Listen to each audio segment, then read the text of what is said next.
Audible? Would you like to try out a new rom-com? Well, I have a review that should be 3 minutes or less or your pizza's free.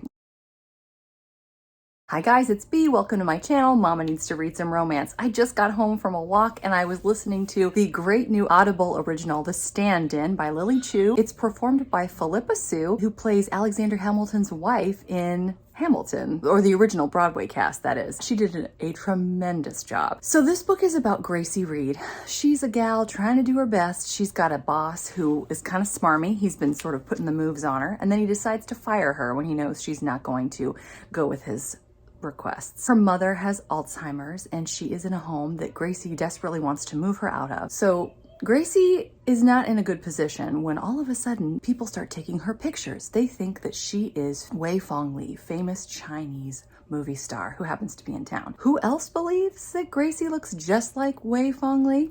Wei Fengli herself, who pulls up one night after Gracie's been fired looking for new opportunities, and Wei Fengli says, "Would you be willing to fill in for me, or stand in as the title of the book goes, at my events? I'm here doing plays and I'm kind of exhausted and I could use a break, so I was hoping you could be my stand-in." Gracie says yes, and she is whisked away to the Xanadu, a very fabulous hotel in Canada. Think of all the fun things that would happen if you got to stand in for a very famous actress. The makeovers, the clothes, the bags, all the fanciness. But here's where it gets even more interesting. Wei Fengli's best friend is Sam Yao. He happens to be the sexiest man alive. He's a very famous Chinese actor.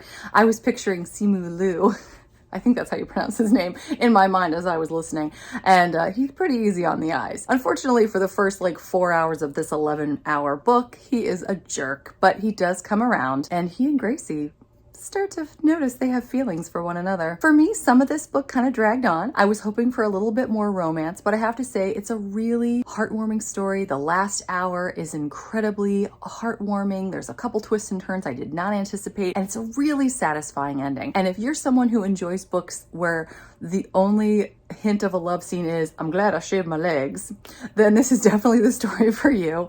I will say, even though I was a little disappointed that there wasn't more romance, I still listened to the very last moment of the book and I teared up at the very end because you're really rooting for Gracie. You also get to realize how insidious that low self-esteem and low self-confidence can be. And Gracie doesn't even realize the depths to her low self-esteem and low self-confidence until she is presented with certain situations that really help her mature and grow. I would give this book 3 3/4 stars probably. It got a 3.9 on Goodreads. I'm glad I listened to it, and I think I might even listen to it again. So there you have it. 3 minutes or less. Did we make it? Take care. Bye.